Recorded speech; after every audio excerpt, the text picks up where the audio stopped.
We generally are pretty open-ended about whether you should use a Mac or a PC because there are so many factors that go into that choice.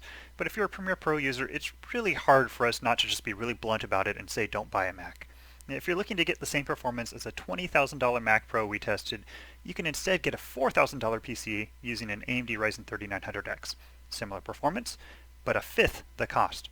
And if you're looking for the best performance possible, going with an AMD Threadripper 3970X based PC for around $6,000 can be on average 50% faster than the Mac Pro.